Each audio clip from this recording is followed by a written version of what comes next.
It is the Welcome to Cooperville podcast. It is episode number 69. Go figure. Not sure if that was planned or if that's just how this all worked out. Tommy Shaw going to join me in just a bit, but first things first, of course, special thanks out to Midwest Meals and MidwestMeals.com. 13 rotating meals, all done for you. The work is taken out. The effort is taken out.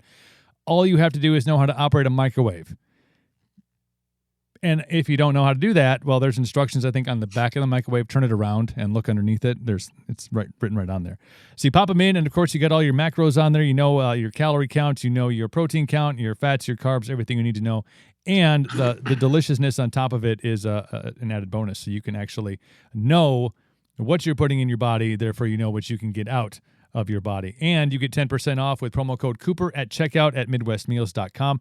By the way, no matter where you are watching and or listening to this, they ship nationwide every Monday. So if you go and peruse the website and you pick out your meals for the week, they will ship to your house, to your front door, ice-packed, all the good stuff. And boom, your meals for the week taken care of. And also less dishes, that's huge for me. Like the dishwasher, not a fan. MidwestMeals.com. Again, that promo code is Cooper at checkout. Violent Gentlemen Hockey Club, the code is Cooperville15 for 15% off your order. They have some fantastic hoodies. They just released a new line of hoodies that if you're from the Midwest or anywhere where it gets a little bit nipply this time of year, the Violent Gentlemen hoodies are a new line, just came out. So use that promo code, get 15% off, Cooperville15 at violentgentleman.com.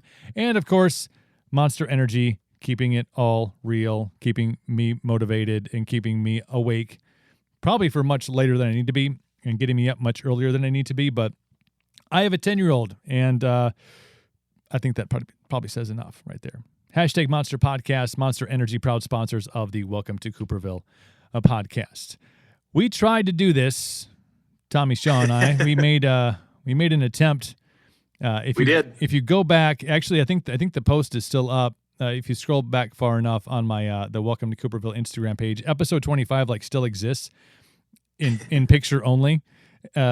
We sat down and we had it's like hour, 2 hours. I don't know. We talked about everything from. We were rambling on for a good couple hours. It was. I mean, it was the Inagata de Vita of podcasts. I mean, it kept going, and there was bathroom breaks. I mean, it was fantastic.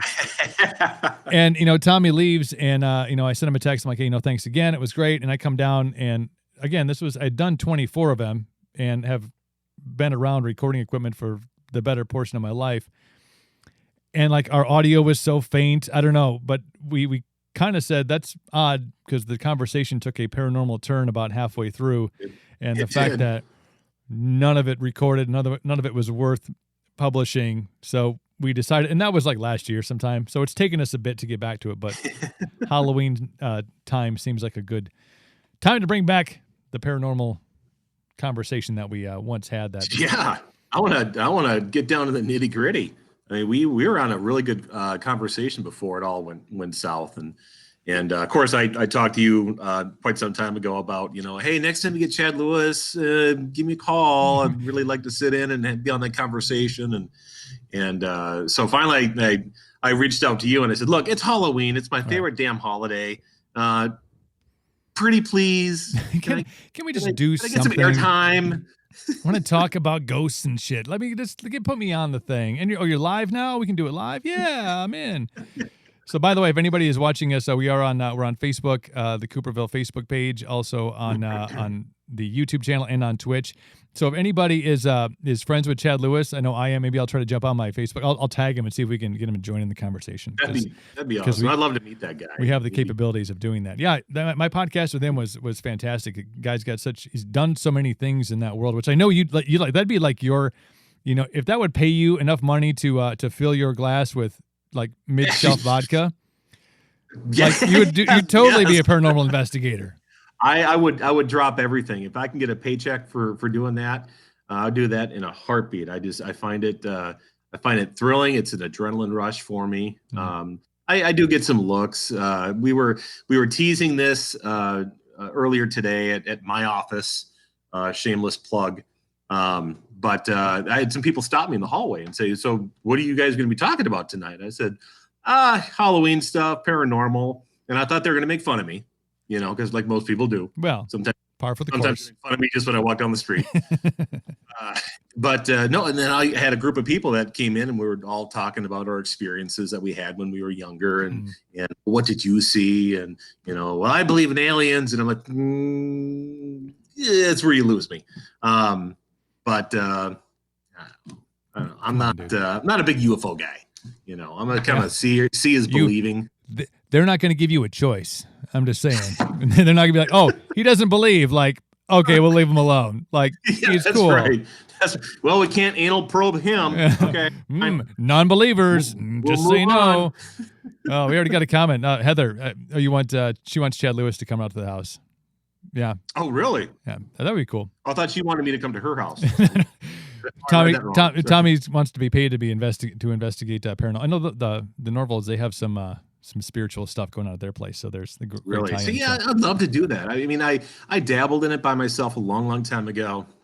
I'm a couple years away from being 50. I'm guessing it was probably when I was my mid 20s, late 20s that I would go out with a little tiny digital camera and somebody would say, well, yeah, I think we got something cooking over here. See if we can't find something on camera or whatever. And, I had no clue what I'm doing. No idea. But I do have stories that are legit, and that's what we were talking about earlier at the office today. And people are like, no shit. I'm like, yeah, it really happened. And it's to this day, I can't believe it did. I can't believe it happened. Right. I know what I heard. I know what I saw. And sometimes when you talk to people about your experiences, that you get the eye rolls and they're like, or what was he dabbling in his 20s? That's right. Paranormal. Right. Is that the street name?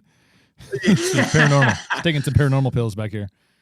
Yeah, but until you actually see stuff for yourself and experience something for yourself, and that's really the only way that you're going to go have that aha moment and go, there's something else out here. Like my wife thinks I'm crazy. I mean, talk about eye rolls. Anytime I talk about this stuff. Do you have to have the secret conversation by yourself in the corner? Like, I know what I saw. She's like, for the love of God, Tommy, stop drinking. No, I'm serious. Now, I know we talked about this on the Lost episode, which will never be found. I actually think I still have the audio, but it literally, I mean, if you've ever seen what a recording looks like, I know Tommy has. It's like you have to amplify it so much you can't make out what it says. But I know you talked about it on the first episode. But when you go back to your first experience, the first time that you were kind of triggered by something in the paranormal. How you were young though, weren't you? Were you knee high to a grasshopper when you're with your first kind of like eye opening, like maybe there's something. Kind of. I mean, I think it all stemmed from. I mean, I love the adrenaline rush you get when you watch horror movies, scary movies, and I think I was about 11 or 12 when I first saw The Exorcist. On much to my mother's chagrin. Was she aware? My mom and I kind of fell from the same tree, so it's like she knew. Right. And I'm gonna get to the part of my mother here in a little while, and you're gonna be pleasantly surprised.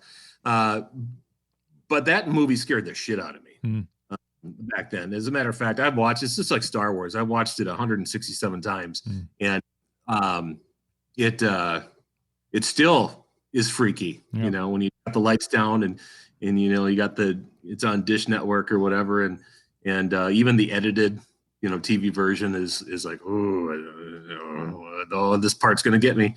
Yep.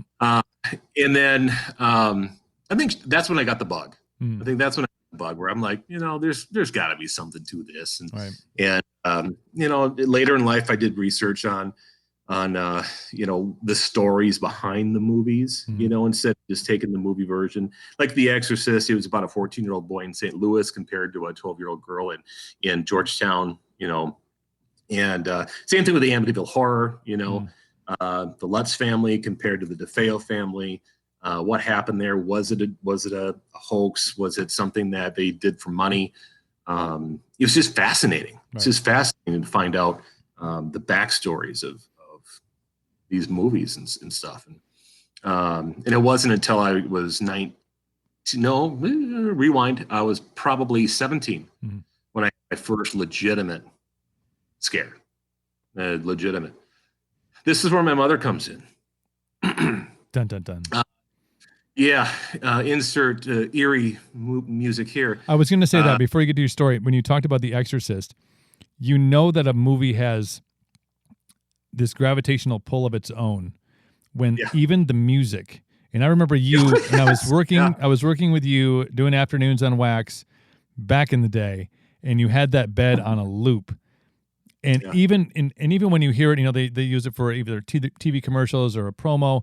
When you hear that iconic Exorcist It triggers soundtrack, you. you have the feels. Like you're like, Yeah. like, oh shit. Like even if it's the middle of the day, you're like, uh, Something's coming. uh, Yeah. your mother's in here with us. No, it's like it gets weird. Seriously. Would But you like to say hello? no, but so you mentioned that movie, and I was like, even Yeah. saying the title of the movie, that you start to hear the dun, dun, dun, dun, dun, and it starts to play Yeah. in your head. Yeah. And it won't get out.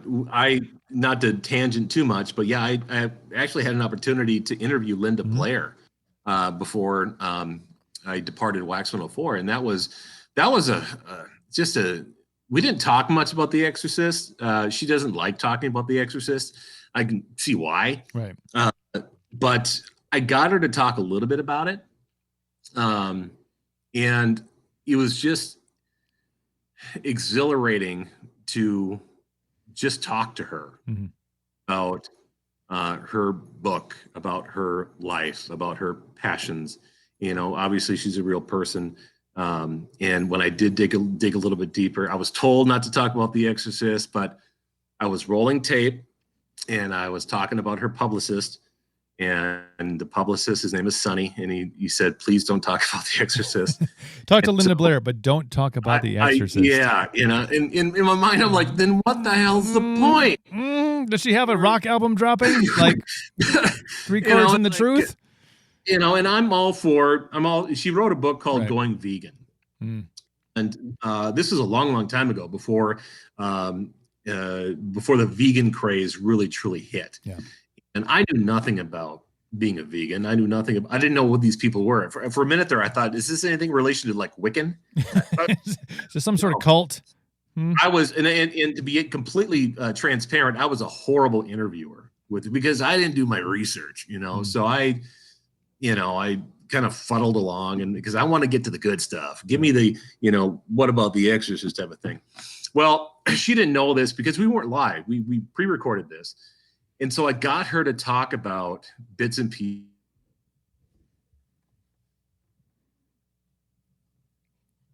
So whose internet connection is it? See, this is where the ghosts come in. Tommy's internet connection goes down in the middle of a podcast. I don't know. Strange. We'll get to some of your comments until he comes back and live. Yes, Need a Dead Files at Ghost Adventures, Wisconsin. Absolutely, couldn't agree more. I think it'd be cool to have Zach Baggins hanging out in the like Sheely house or something. I think that'd be cool. And there's a bunch of other places. All Chad Lewis's books have a bunch of great stuff on there. That's a good one. Tommy likes the anal probe. See, we can say this about him because currently his internet is frozen, so we can talk about his probe. He jumped off, so we'll keep on chatting until he gets back in. Chad Lewis did the Green Eyes Bridge, which is the bridge next to your family cabin. Very cool. Yeah, Chad's done such a bunch of cool stuff. Yeah, maybe I'll tag him on Facebook and see if he wants to jump on. He's a busy guy, though, especially this time of year. He's out doing a whole bunch of stuff. I know, right? Like how weird is it the fact that we actually had our first podcast that we did, episode 25, the audio cuts out and we don't have any audio. So the podcast basically doesn't exist. It's the lost episode of me and Tommy. And then of course we're doing a live stream here and his feed cuts out. I'm not saying, but doesn't it make a lot of sense? Audio, the first episode, we talk about the paranormal, and the next episode he jumps on and we're doing it live and his video feed cuts out. I don't know. I think it's kind of strange. But no, get back up to you, Heather. The old Hoff murders. Yeah. I will, Heather, someday I will, because there's a connection to the Hoff murders, and and myself. So I'll get back to that at some point. We'll get together and I'll make you and I and Phil will get together and chat about that. Hey, look. No, okay. So seriously, I was in the middle of texting him like, "Is this happening again?" I was just talking about that. I said, "Is it not completely strange that our first episode audio gets cut out? We were just doing audio at that point, and then the next episode we start talking about the paranormal and stuff, and the video feed cuts out." I'm just gonna tell you right now, ladies and gentlemen, this is not a hoax. We're not. No. This is not production. This is seriously. I was in the middle of messaging you saying, "Are you kidding me?" All right. Well, I'm going to try to finish this. I don't know, man. I'm saying I've done a bunch of these, and that's never happened. I don't know. Seriously. I mean, honest, this is not a game. We're not doing this for EVP machine. Yeah. Yeah, definitely. Dude, get the EVP. We'll get the SB7 Spirit Box, and we'll have a go of it. And you know what's going to happen. And you know what's going to happen. I mean, the equipment's going to fail. The battery's going to die. I mean, absolutely. You know, this is live. People. I'm in shock. I really, really am. I can't believe that. But anyway, it's okay. Now that story is still fresh in my mind. Through the magic radio and editing, we were able to able to piece together. This is live, man. This just happened. Yeah, magic. But with Linda Blair, it was a fascinating interview, and I got her to talk a little bit about it. And she was so sweet. She was awesome. She knew exactly what I was going for. She gave me a little taste. She didn't give me the entire burger. She gave me a sliver, but I took it. Right. And it was just a lot of fun to do that. But yeah, I mean, I've got a Ouija board story that my mother started when I was like 17. Yeah, I know you're talking about that. Yeah, this was my. We were just having fun. We're kids, you know, and I took it to the graveyard, and thing was going crazy, whatnot. And later, I was working for KDWB. Fast forward a couple years, working for KDWB, and I came home late at night, and my mother and my sister were playing the Ouija board. I wasn't playing it. And I walked in. Hey, what are you doing? Oh, yeah, we're talking to, so-and-so, whatever. I was, okay, fine. And the planchet started spelling out, beware, I'm watching you. Mm-hmm. And my mom said, well, are you watching me? No. Okay.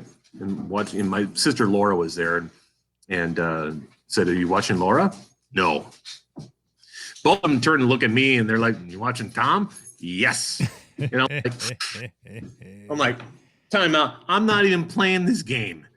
And so it kept doing that figure 8 thing. And a couple, 30 seconds later, the phone rang. And I took it in the kitchen, answered it, and there was this weird, it's hard to explain. There was this weird, almost a vibrating humming sound coming from the phone. Now, back in the day, there wasn't cell phones. Mm-hmm. It was a landline phone, and they're notorious for having issues. And there was nobody there. So I hung up, didn't think anything of it. And a couple seconds later, it rang again. This time I took it into my bedroom in case the kitchen phone was all jacked up. And same thing, the weird humming, vibrating noise. But this time this had a voice, and it said, beware, I'm watching you. And yeah, and you could I'm out. Yeah, I'm out. Yeah, I'm out. I went back into the living room. I said, you guys, you're done. Put it away. We're done. And I haven't touched it. I haven't touched it since. And that was how many years ago? I was 19 at the time. Yeah, a couple years back. A couple back. Just a couple handful. Yeah. So it was needless to say, it woke me up. I was freaking out. That Ouija board stuff, man. I don't. It's. There's. Yeah. You shouldn't be. There's things you can witness stuff, and you can feel presences, and you can have experiences, and I've had mine. My family has had theirs, but like the invitation, like, yeah, hey, yeah, you entity, I have no idea what your intent is. Yeah, come on over. Come on over. Yeah. It's like have a seat. It's like live in a crack neighborhood and then just leave the door open. Be like, whatever. Come on, come on. It's cool. Like it's a free for all in here. I tell you, if you ever want to get rid of them, though, tell them it's a cash bar. Sorry, man. We out of here. No freebies. Oh man, that's So I mean, that was that was my first experience. I mean, a real experience that to this day I tell the story and people that's bullshit. You don't get it, and just I guess if you want to figure out what it's like, grab a Ouija board. Ours was from Milton Bradley. I think we got it from a toy store. It worked just fine. Yeah. This is for play only. No, it's not. Yeah, big no. See, Heather, I would agree. Yeah, just say no, man. Just no. Yeah. No, that's see, she gets it. You had to learn the lesson the hard way, apparently. That's right. That's right. Shit, and you were even a part of it. What does your mom say when you're little? Don't put your hand on a hot plate. I did it several times. This is hot. Remove your hand. This is hot. Remove your hand. Yeah. No, but there's. It's like I said, like we were talking about before. I mean, if I could do this for a living, I would in a heartbeat. I don't get as nervous or as jumpy as I used to when I was, back in my teens or my 20s. But it's just like I said, it's and I'm sure Chad Lewis would say the same thing. It's like an addiction. It's like there's the adrenaline rush. There's the 9 times out of 10, if you research a house and you go in and with all your equipment, you're probably not going to catch anything. Right. But that one time out of 10 that you investigate something and you pick something up, whether it be an EVP or a full body apparition or whatever, and that's your money shot. I mean, that's the moment where you say, okay, there's some validity to this, and it'd be a riot, to do that. I'm still waiting for the phone to ring from Ghost Hunters or even that Jen Bacon character in it. Okay, I'll be the guy. I'll be like the bloody goat you put into the the den here. Like, yeah, just like cut yourself a little bit and then go in there, and we'll be out here. Yeah, we'll be with the car running. The control room. Yeah, just be fine. No, and I think that's where you get when you get a lot of skepticism is because you do have. The rare occasions that something is captured, there's 100 that it's not. And, when people see that, or, it's in some shows, I think some TV shows, they can maybe over push some things that you're like, oh, I don't really know. But there's plenty of documented evidence out there and plenty of true to life stories of people that have nothing to gain by like nobody's paying you to tell me this story.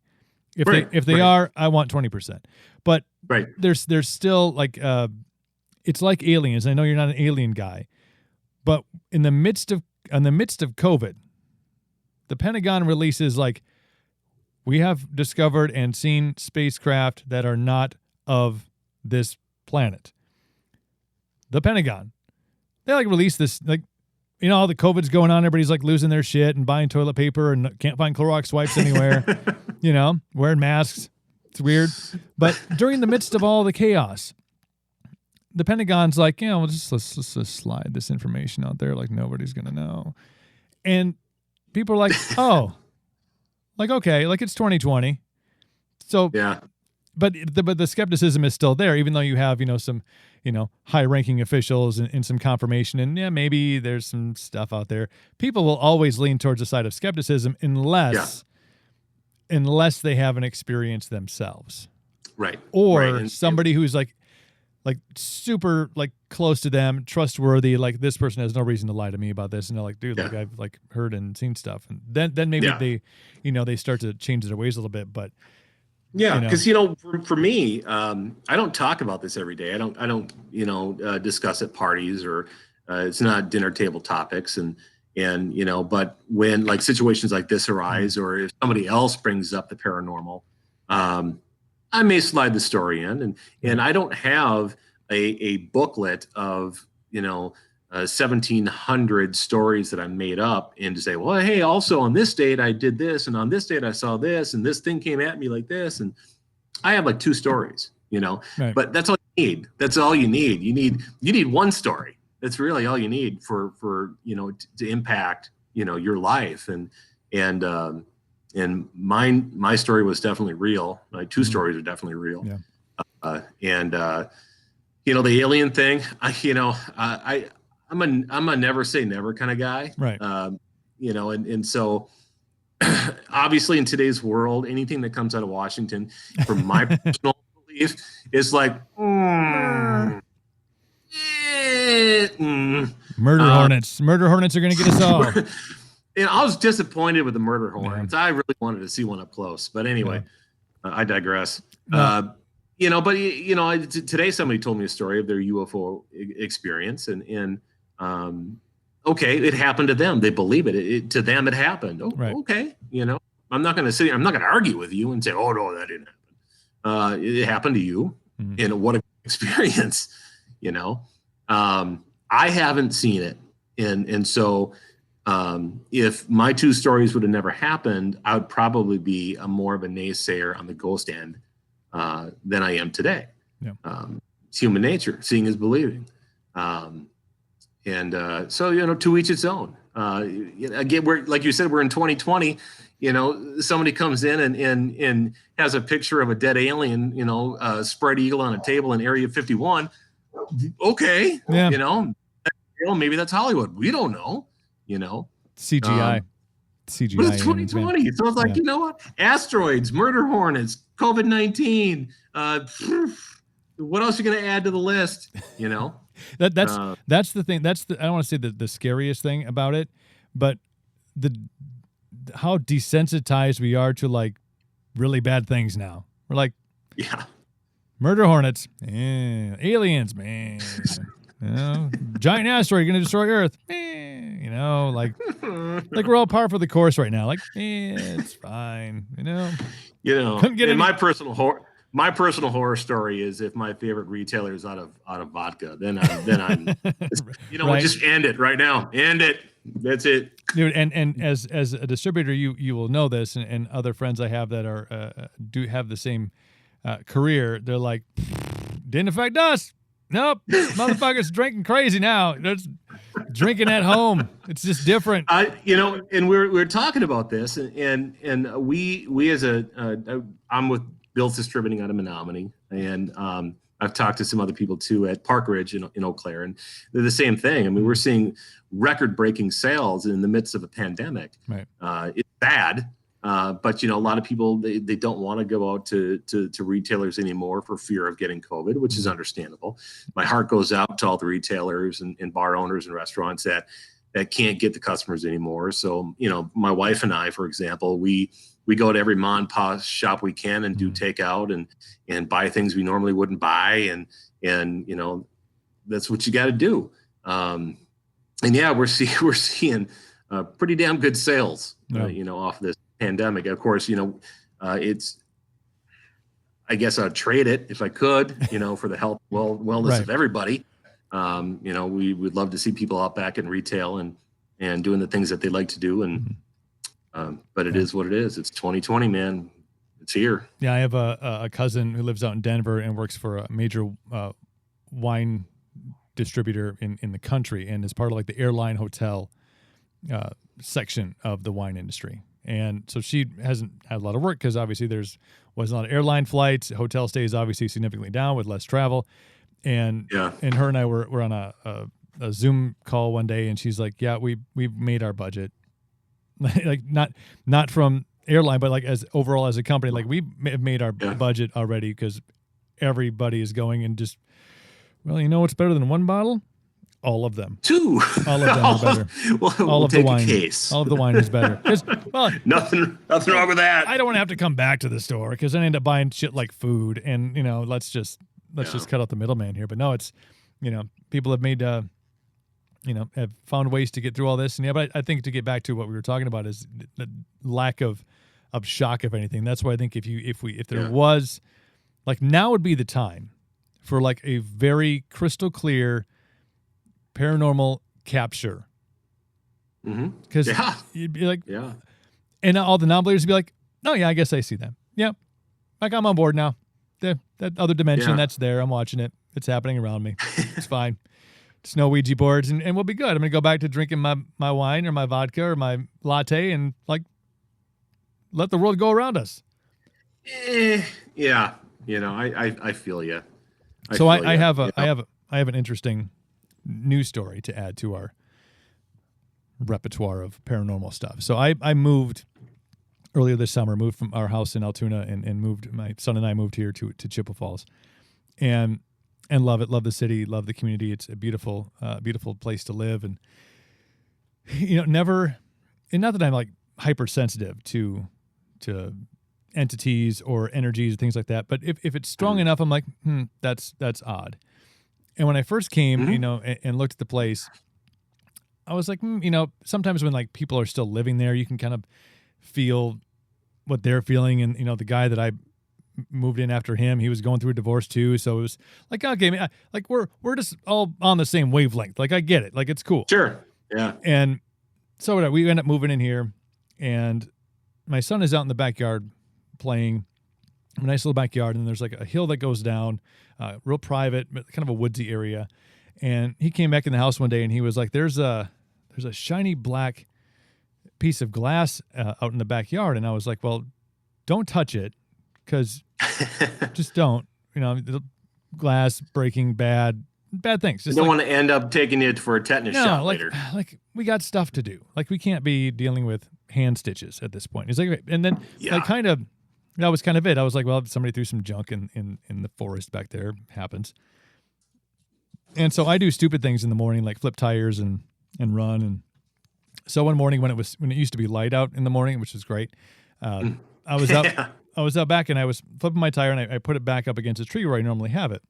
And there was kind of some ground, like some leaves and some branches and stuff. And I kind of saw the corner of what looked like a black piece of glass. I'm like, oh, this must be what he saw. I'll just move it because he'll find it again and forget what I told him, because he's a child, and that's what they do. Right. And I'll just, I'll move it. It is not, in fact, a piece of glass. It is a grave marker. Oh, game changer. So I have a friend over, and she's like, do you know there's a gravestone in the backyard? Like, I kind of saw it, but I didn't want to like acknowledge like fully. Right. She's like, no, it's like, I'm like, I didn't like read it. I know it said like Joe, but I didn't like, I'm like, maybe it's the dog. Like maybe like these people really love their dog and they got a gravestone created for the dog. Like super cool. Like love dogs. Please have it say love dogs. Love it. Snuggles. Dogs are the best. Joe, what a great name for a dog. Come here, Joe. Come here, buddy. It's a good boy, Joe.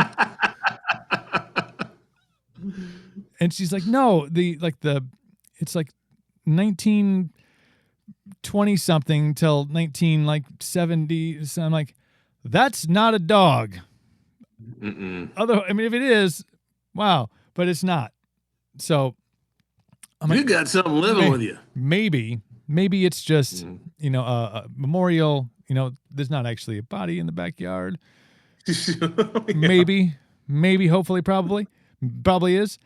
So anyway, so like I kind of get over that. And so I'm in bed one night and turned the TV off. I started reading a book a little bit, put the book down, shut the light off, covers up.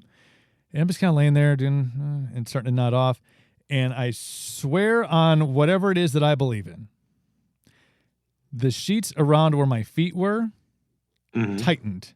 Like it felt like somebody was not like, you feel when somebody sits on the bed, people, a lot of, I've seen paranormal researchers talk about that. Like you can feel somebody's presence sit on the bed and it kind of dips. Right. This was like legit, like felt the bottom sheet, like tighten, like pull down and put legit pressure on my feet. And I'm not sure if it was paralysis, like temporary paralysis, but I was the most awake, and I drink a lot of Monster. It was the most awake and not moving I had ever been in my life. I just like laid there, eyes, I had like a little bit of the shakes, and I'm like, it's probably just the, like trying to rationalize. Like it's really, I'm sure that there's maybe my kid is in the room. No. When he enters a room, you know he's in the room. He doesn't come in quietly. He makes his presence known. You know, the door flies open. There's probably some popcorn shit flying all over the place. Like, you know he's there. Like, oh, hi, Greg. Good to see you, buddy. How you doing? What can I get for you? I'm hungry. You know he's there. Make me a Pop-Tart. He does. Exactly. It's 11:30. No. Fine, I'll have one too. But it was completely silent in the room, and I'm like, okay, this is gonna be fine. Everything's gonna be fine. So that freaked me out. Legit. So now I've untucked the sheet from the bottom of the bed, so it just like it's freely open. I'm like, my feet are, you know, and now it's, you know, it's like 40 degrees out. It's getting to be like 28 at night. I'm like, I don't give a shit. I don't care. I'll freeze. Because then, like, oh, your feet are. Maybe there's a, you know, when there's a presence around, it can get cold temperatures. Like, no, it's just really cold in the house. Right. There's nothing down there messing with my feet. My heat was turned off. Joe with the foot fetish who's buried in my backyard. No mas. It's just the fact that it's fall. His name is Joe. No bullshit. Like that's yeah. I mean, if anyone's watching and has a story, please chime in. I mean, it'd be fun to see other people's stories if you got them. But I think when you have, and you probably agree with this too, is like once you have something happen, like you're super sensitive to things like, yeah, and everything that you hear, anything that you feel, you automatically like, I wonder if that's something that, like, I heard a giant clang, maybe a plate fell. Well, how did it fall? Yeah. Did somebody nudge it off? How did the plate get there? Like you start to like psychoanalyze every single like noise. Well, and yeah, things and we were talking earlier about it being 2020, and as a matter of fact, my wife got me a shirt that says "is essential as fuck," and thought it was funny as hell. Right. And I said, I want that shirt, and but we're in 2020, and you know, the only thing we can think about right now is woke as fuck. You know, are you woke? Are you alert? Are you aware? Are you are you in the moment? Are you a part of your political party that you want to be part of? Are you part of your campaign that you want to run? When you have something happen to you, you are woke as fuck. You are. You like you were saying, it takes on a whole new dimension to your life, your belief system. But like we were talking about earlier, if it doesn't happen to you, if you've never had those experiences, then you're more apt to say, this guy's full of shit. Right. Okay. I can't argue with you. I get it, because before any of this happened to me, I'm like, maybe it's real. Maybe it's not. I don't know. Yeah. And then when it happens to you, then you're like, here we go. A new dimension to my life. Right. Do you watch, when you like watch scary stuff, do you watch it with a different eye now? As I feel like when necessarily non-believers like watch scary things, like it's more for you get that heart palpitation when something scary happens, but it's not like you're going, oh, like, geez, maybe there's like something behind it. Do you watch things differently now since you've had an experience? I do. I mean, much more so now than when I was in my teens or 20s, because you're a little bit more, I don't know, what's the word I'm looking for? Drama driven, at those ages. And you're like, oh my God, did you see what happened? I bet you anything that's real.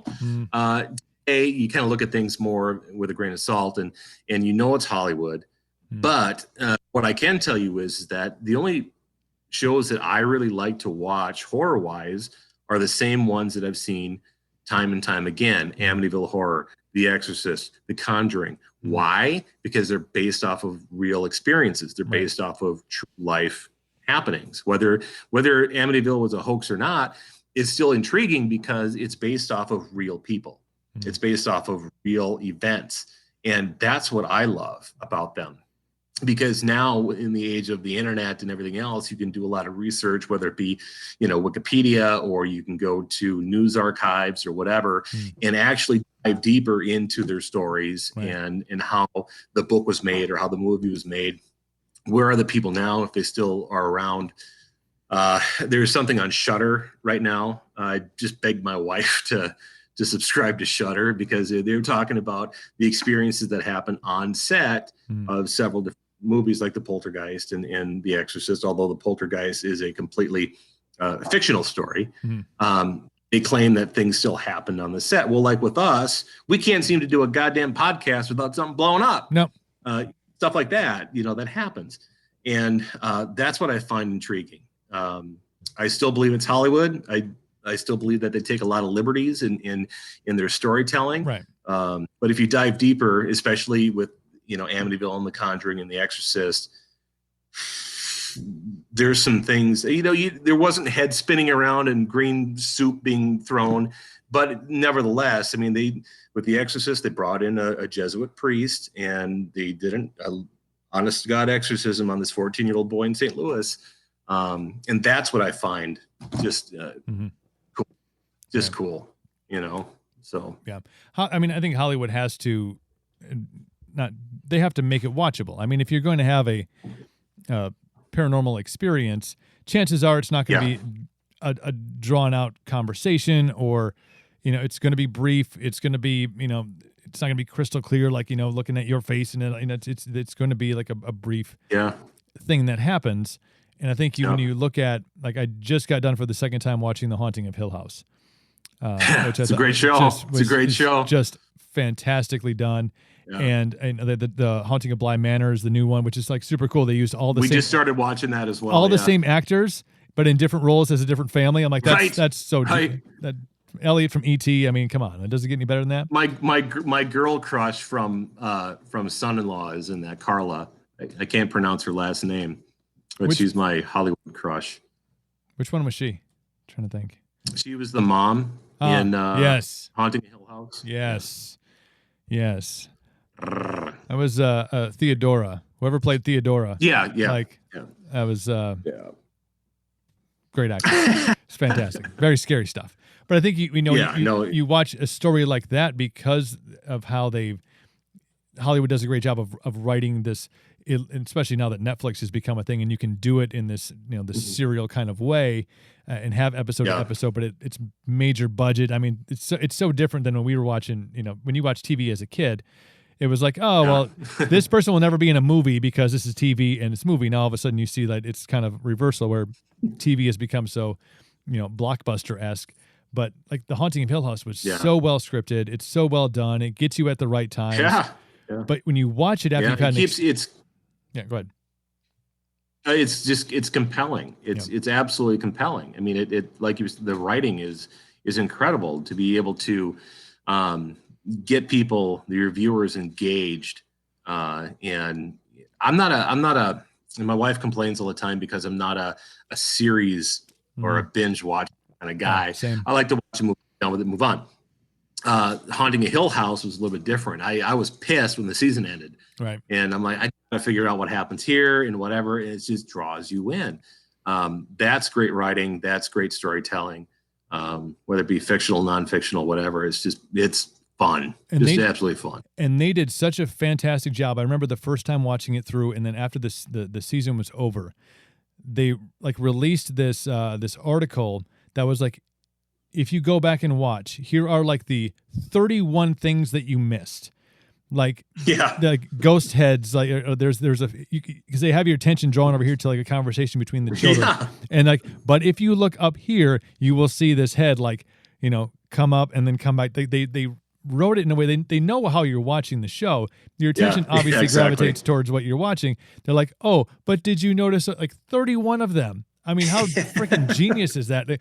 Okay, I'll go back and watch it a second time. Oh, and now look at that. Now we have a new show kind of with the same premise and the same actors. But I think you watch things like that. If you've had an experience, you watch it with kind of a keen eye to things. Like you're like, whew, like, like you start to maybe that's the entity that came out. And was, you're still gonna miss stuff. You're still gonna miss stuff, and then that's what they're hoping you do. They hope that you can go back and watch it again and again and again. And Netflix runs to the bank, smiling. And they should. Got to keep my subscription. But yeah, I remember that. I remember going back and going, how in the hell did I miss that? Right. It was when they pointed out, and you're like, what the hell? Yeah. Was I blind? Going to the bathroom or what? Tommy's place is haunted. His vacuum turned on at 5:30. Danny Jutes. Danny Jutes. No, the vacuum did not turn at 5:30 in the morning. I mean, Tommy's the ex-wife vacuuming. The ex-wife turned it on because she hated both of us. So, well, there's the paranormal, and then at one time there was just the normal. Yeah, well, this is just we tried to sprinkle holy water on her at one point, and that didn't even work. Burning. Why it smells like burning in here? I don't understand. No, why does it smell like rancid meat? So, like, you know, with Halloween coming up, obviously in a couple weeks, and there's a lot of, obviously, you know, the biblical sense and the All Saints Day and, you know, Day of the Dead. There's a lot of tie-in and stuff with the holiday, and there's a lot of focus on it. I think, you know, now is the time when, you know, Freeform is running like the 300th day of Halloween or something, and then then it'll start Christmas on November 1st. So there's obviously a lot of attention to it, but I think the interesting part about it is like it's year round. Like these things are happening. That's why you have shows like Ghost Hunters and Ghost Adventures. The Dead Files, which is another great show on Discovery or Travel Channel, I believe. But it's really cool to have a lot of focus on it because this is when they do all the cool stuff, like the overnight live, you know, like 24 hours in some prison somewhere. This is when, like, if you're into this kind of like ghost hunting, ghost trapping shows, this is when it gets good because this is when they do all the fun stuff. Yeah, I mean, and it's live again, you know, and they actually ask the viewers, if you see something, say something.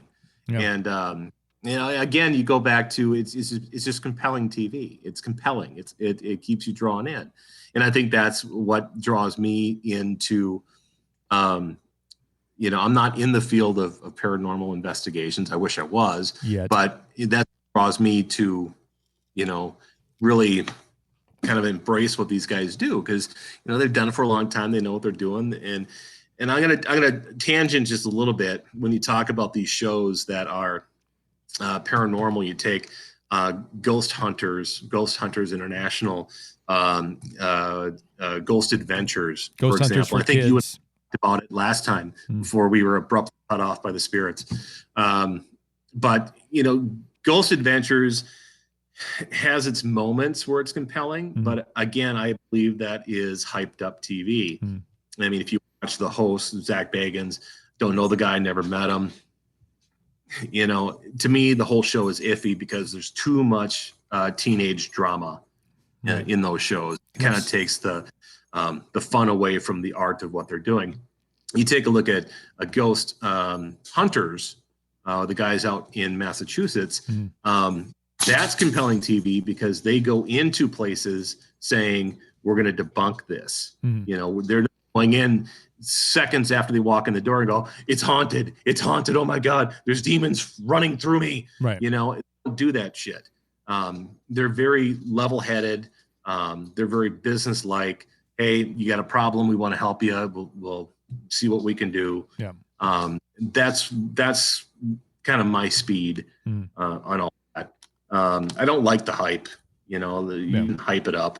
And that's where psychics come in too. It's like, you know, it doesn't matter what house they go into, they're going to feel something, you know. Well, the cameras are rolling, that's why. Right. You know, so do you have like like for me, I think maybe watching too many movies that have scary dolls in them.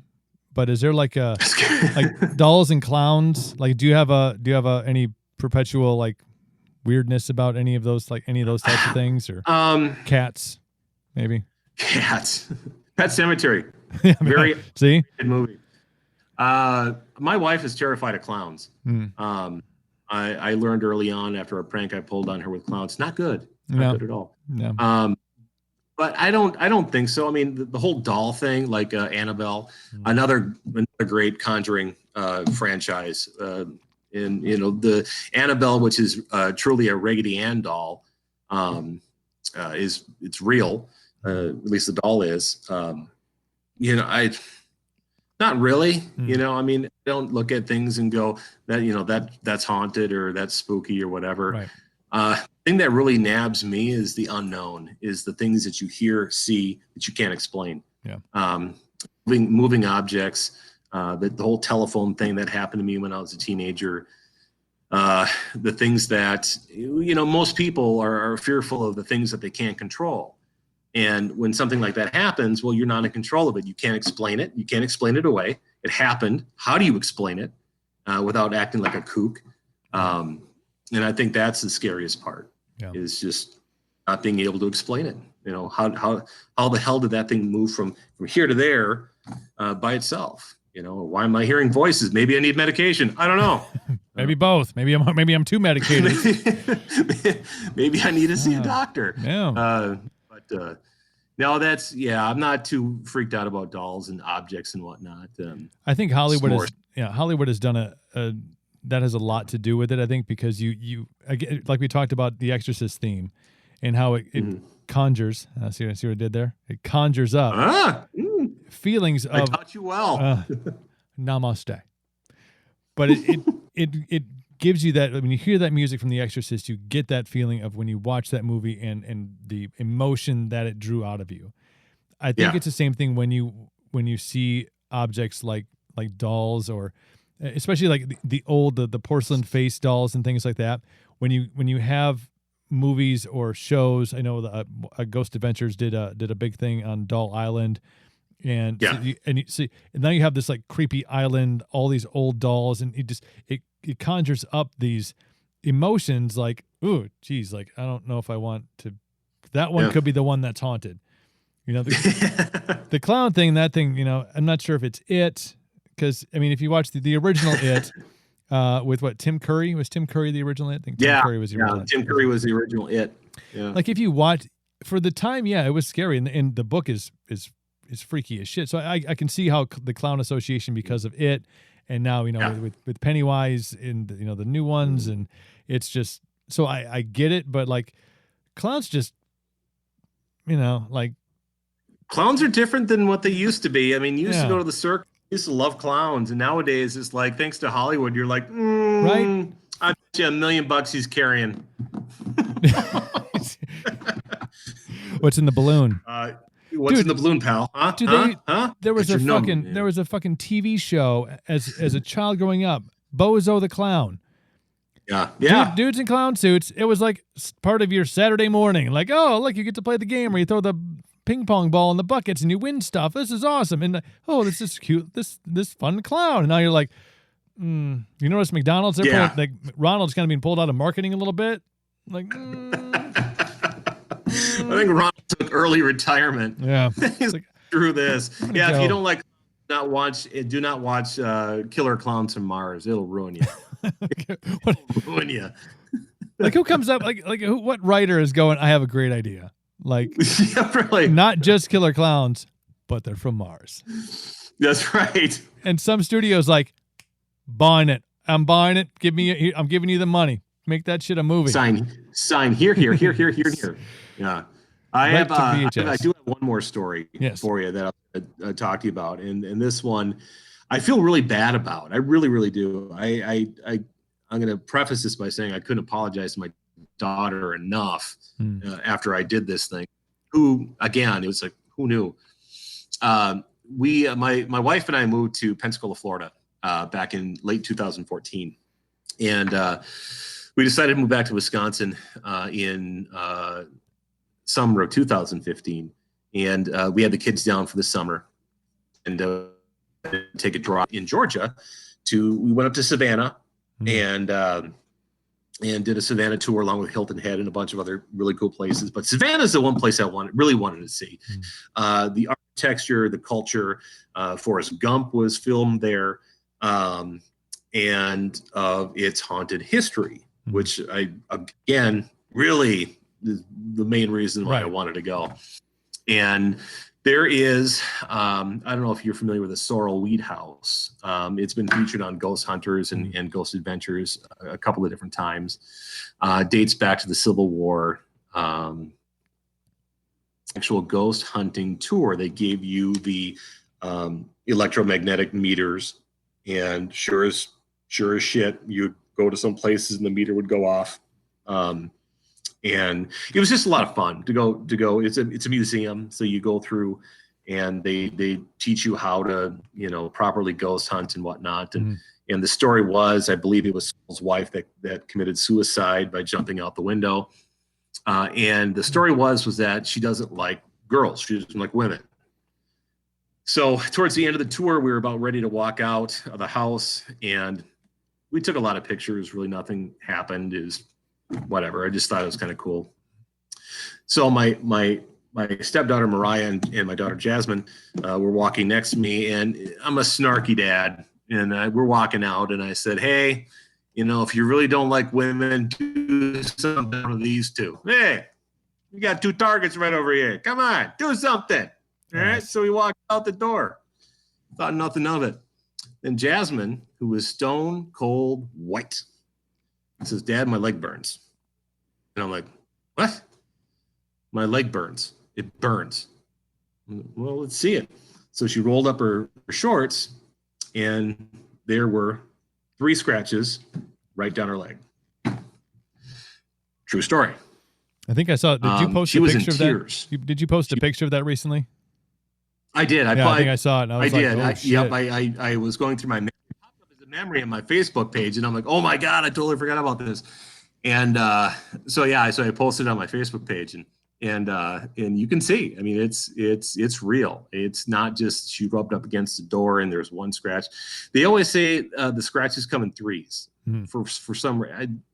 I have no idea. It's, anytime you hear somebody, sign of the Trinity, I think it is. They're making always 3 scratches. Yep, they're making. It's supposedly the demons are making a mockery of the Holy Trinity or something like that. The Holy Trinity, yeah. Yeah. And I can always, my daughter is I don't know, as normal as a normal girl can be, and when she tears up in fright, it's real. And I horrible. I not in a million years that I think that anything would happen, and I kind of helped manifest a little attack on my own daughter at the Sorrel Wheat House in Savannah, Georgia. So I'm like, ooh. There goes your Dad of the Year award.